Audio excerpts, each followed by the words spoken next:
Hello and welcome to मार्गदर्शन IAS. जय Hind. Reservation का बेनिफिट लेके क्या एक एससी, एसटी या ओबीसी कैंडिडेट जनरल कैटेगरी या फिर अनरिजर्व कैटेगरी की सीट पर अपने क्लेम कर सकते हैं अगर उनके मार्क्स जनरल कैटेगरी के कट ऑफ से कहीं ज्यादा हो तो? इसी का जवाब सुप्रीम कोर्ट ने अपने इस लैंडमार्क जजमेंट में दिया है, जिसको हम हिस्टोरिक जजमेंट कह रहे हैं। So without wasting time let us understand कि सुप्रीम कोर्ट ने आखिर बात कही क्या है। देखिए, ये एक डिबेट का मुद्दा पैदा कर रहा है with meritocracy versus reservation. Now अगर आप ध्यान से देखेंगे, इसको लिखा हुआ है कि reserve category candidates with higher marks, ठीक है, can not migrate to general seat if rules don't permit. ऐसा सुप्रीम कोर्ट कह रहा है। इसका मतलब क्या है? क्या अगर रूल्स परमिट करेंगे तो क्या एक रिजर्व कैटेगरी का कैंडिडेट हायर मार्क्स पाके जनरल कैंडिडेट में माइग्रेट हो सकता है? इसका मतलब अगर रूल्स परमिट करते हैं तो हो सकता है, नहीं परमिट करते हैं तो नहीं हो सकता। आखिर ये क्या बात हो रही है? डिस्कस करते हैं डिटेल में कि इसका बैकग्राउंड क्या है। सुप्रीम कोर्ट ने हाई कोर्ट का कौन सा ऑर्डर क्वैश कर दिया, जो कि चेंज कर दिया है, और आखिर यूपीएससी क्या कहती है, इसके बारे में डिटेल में समझते हैं। So before we start, like, share and subscribe. We are about to hit 1 lakh subscriber on this channel, और आपके बिना तो ये इम्पॉसिबल है। तो नीचे बेल आइकॉन को दबा दीजिए। देखिए, आप बेल आइकॉन को दबाएंगे और सब्सक्राइब करेंगे तो आपका एल्गोरिदम और भी इंप्रूव होगा, क्योंकि अच्छी वीडियोस फिर रेकमेंड होके आएंगे। तो बकवास वीडियो देखने से अच्छा है कि आप पढ़ाई लिखाई की और इंडिया के बारे में इंफॉर्मेटिव न्यूज देखें तो ज्यादा अच्छा रहेगा। आज का क्वेश्चन क्या है दोस्तों? क्वेश्चन ये है कि क्या एक एससी, एसटी या ओबीसी कैंडिडेट जो कि रिजर्वेशन को अवेल कर चुका है, चाहे वो एज रिलैक्सेशन हो गया या फिर क्वालिफाइंग मार्क्स का रिलैक्सेशन या हाइट, वेट, चेस्ट का रिलैक्सेशन, अगर वो रिजर्वेशन ले चुका है, रिलैक्सेशन ले चुका है, फिर भी वो क्लेम कर रहा है अनरिजर्व या जनरल कैटेगरी की सीट को या पोस्ट को, अगर उसके मार्क्स जो है वो जनरल कट ऑफ से ऊपर है, तो क्या ऐसा पॉसिबल है? आप क्या कमेंट करके बताना चाहते हैं, बता दीजिए। और इसका जवाब देने से पहले, सुप्रीम कोर्ट ने क्या कहा वो बताने से पहले, मैं आपको ये वाला हमारा ई नोट्स रेकमेंड करना चाहता हूं। ये सिर्फ नोट्स नहीं है दोस्तों, ये पीवाईक्यू है पिछले 13 साल का। इस बार जो है हमने 2025 के मेंस के पीवाईक्यू को भी इंक्लूड किया हुआ है। मतलब GS paper 1, 2, 3, 4 and essay include है।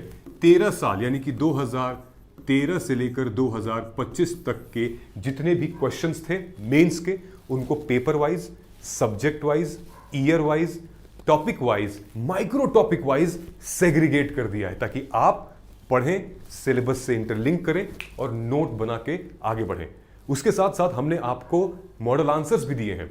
उसके साथ हमने आपको करंट अफेयर अपडेटेड, ताकि उसमें जो भी करंट अपडेटेड हो आंसर एनरिचमेंट के लिए, वो सब डाल दिया है। सो आई वुड रिकमेंड यू, जाइए नीचे कमेंट सेक्शन में हमारा मोबाइल ऐप है, डाउनलोड करिए आज ही। बहुत अफोर्डेबल है और एक एक बच्चे के पास ये होना चाहिए, क्योंकि ये सीरियस एस्पिरेंट्स की एक निशानी है कि आपके पास पीवाईक्यूज तो रेडी होने चाहिए। देखो, हम लोग इतना पैसा खर्चा कर देते हैं, अगर पीवाईक्यूज पे नहीं करेंगे तो it's a waste of time, waste of money. ठीक है, ये PYQ GS paper 1, GS paper 2, 3, 4 और एथिक्स ऐसे सबके इंक्लूड है। ठीक है, तो चलिए स्टार्ट करते हैं हम लोग दोस्तों। सुप्रीम कोर्ट के जजमेंट को समझने के लिए हम 2 इंपॉर्टेंट केस के बारे में बात करेंगे। एक आरपीएफ की रिक्रूटमेंट पे, जहां सुप्रीम कोर्ट ने कहा है कि माइग्रेशन अलाउ नहीं है। वहीं हम बात करेंगे सीआईएसएफ की रिक्रूटमेंट पे, जहां सुप्रीम कोर्ट ने कहा है कि माइग्रेशन अलाउ है। आखिर ये सुप्रीम कोर्ट 2 तरीके का व्यवहार क्यों कर रहा है? एक जगह कह रहा है कि माइग्रेशन अलाउ है, एक जगह कह रहा है कि माइग्रेशन अलाउ नहीं है। इसको समझने के लिए हमें एक लेवल और नीचे जाना पड़ेगा, बैकग्राउंड में जाना पड़ेगा। चलिए चलते हैं बैकग्राउंड में जाते। नंबर 1, सुप्रीम कोर्ट ने आरपीएफ की रिक्रूटमेंट में कहा कि माइग्रेशन अलाउ नहीं है। क्यों? नंबर 1, ये वही केस है दोस्तों जहां पर सुप्रीम हाई कोर्ट ने कहा था कि माइग्रेशन अलाउ है और हाई कोर्ट ने ऑर्डर दे दिया था। तो सुप्रीम कोर्ट का कहना है कि दोस्तों, स्टैंडिंग ऑर्डर नंबर 85 2009 ये साफ साफ कहता है कि it bars the migration of reserve candidate to unreserved post if they availed reservation. SC, ST, OBC candidate ने अगर रिजर्वेशन का फायदा उठाया है, चाहे वो कोई भी हो, height, age, weight, qualifying marks का फायदा अगर उठाया है, तो फिर वो अनरिजर्व कैटेगरी में माइग्रेट नहीं कर पाएगा, ये साफ साफ ये कह रहा है। और अपनी बात को कहते हुए ऑर्डर नंबर 78 2008 को ओवरराइड कर दिया। कहा ये ऑर्डर क्या कह रहा है, विच अर्लियर परमिटेड सच माइग्रेशन। ठीक है, ये ऑर्डर ने माइग्रेशन परमिट कर दी और सुप्रीम कोर्ट का कहना है कि ये गलत है, ये वाला सही है। कैसे सही है, अब ध्यान से देखिए हाई कोर्ट का क्या कहना था। हाई कोर्ट ने कहा कि अजी जितेंद्र कुमार सिंह का केस तो अप्लाई हुआ था ना, एक्चुअली हाई कोर्ट ने कॉपी पेस्ट कर दिया। तो जितेंद्र कुमार सिंह के केस का जो आउटकम था कि माइग्रेशन अलाउ था, ठीक है, रिजर्व कैटेगरी अनरिजर्व कैटेगरी में माइग्रेट कर सकता है। सेम चीज इन्होंने आरपीएफ के रिक्रूटमेंट में कॉपी पेस्ट कर दिया। अच्छा ठीक है, तुम भी ले लो, ठीक है, लेकिन हाई कोर्ट को यह नहीं पता था कि इन दोनों में फर्क था। किस चीज का, वो था रूल का। कौन से रूल का, कि जितेंद्र कुमार सिंह जो केस था उसमें रूल परमिट कर रहा था, उसमें रूल परमिट कर रहा था कि माइग्रेशन अलाउ है। तो आंख बंद करके हाई कोर्ट ने बोला अच्छा जितेंद्र कुमार सिंह के केस में था, चलो चलो तुम भी ले लो। लेकिन ऐसा नहीं है, आरपीएफ के केस में ऐसा बिल्कुल नहीं है। आरपीएफ साफ साफ कहती है कि नो माइग्रेशन अगर आपने रिजर्वेशन उठाया है, किसी भी तरीके का रिजर्वेशन अगर आपने उठाया है तो आप माइग्रेट नहीं कर पाएंगे। साफ साफ ये लिखी है। तो ये देखिए सुप्रीम कोर्ट ने साफ साफ क्लैरिफाई किया है कि Jitendra Kumar Singh applies only when rules do not expressly bar migration. अगर आपका नियम ही माइग्रेशन को रोक नहीं रहा है तो आप कर सकते हैं, लेकिन आपका नियम ही, एग्जाम जो कंडक्ट करा रही है बॉडी, उसका जो नियम है वो खुद ही कह रही है कि नहीं भाई ऐसा नहीं हो सकता, तो फिर नहीं हो सकता। ठीक है, in RPF rule themselves prohibited it, इसलिए आरपीएफ के केस में माइग्रेशन अलाउ नहीं है। ये क्लियर हो गया। चलिए नेक्स्ट केस जो हमारा आता है वो है हमारा ये सीआईएसएफ की रिक्रूटमेंट के केस का, जहां पे माइग्रेशन अलाउ थी। मतलब कि एक जनरल कैंडिडेट ने शेड्यूल ट्राइब के कैंडिडेट की अपॉइंटमेंट को सीआईएसएफ में चैलेंज कर दिया। ठीक है, जहां पे शेड्यूल ट्राइब ने अवेल किया था रिलैक्सेशन फिजिकल, यानी कि उसने फिजिकल स्टैंडर्ड पे रिलैक्सेशन अवेल किया था, बट स्कोर्ड हायर मार्क्स। तो सुप्रीम कोर्ट का कहना है, supreme court held that selection because 1998 का जो मेमो है did not bar migration of relax physical standard. ठीक है, तो फिजिकल स्टैंडर्ड के बेस पे अगर कोई रिलैक्सेशन ले रहा है और उसका मार्क्स ज्यादा है तो वो ट्रांसफर ले सकता है, किसमें, मतलब वो चला जा सकता है, माइग्रेट हो सकता है जनरल कैटेगरी में। ठीक है, तो इनका कहना है कि relaxation in physical criteria height weight not the same relaxation in age and marks. UPSC क्या कहती है, ठीक है, अब देखिए ये आपके सामने ये वो है सर्विस एलोकेशन थी। तो इस बार जो है ऑल इंडिया रैंक शक्ति दुबे आई थी। ठीक है, साफ साफ हमें दिख रहा था कि भाई शक्ति दुबे। आप ये देखिए रैंक 11 साई शिवानी, ठीक है, जो ओबीसी कैटेगरी से हैं। फिर रैंक 21 दिव्यांग गुप्ता जो कि ईडब्ल्यूएस कैटेगरी से हैं। अब इसमें क्या है, इनके आगे डॉलर का साइन बना हुआ है। ठीक है, इसका ये मतलब है कि ये वो कैंडिडेट हैं जो इस कैटेगरी से आते जरूर हैं, लेकिन इन्होंने इस कैटेगरी का बेनिफिट नहीं लिया, यानी कि रिजर्वेशन का बेनिफिट नहीं लिया है, और ये स्कोर कर चुके हैं जनरल कैटेगरी के कट ऑफ से भी ऊपर।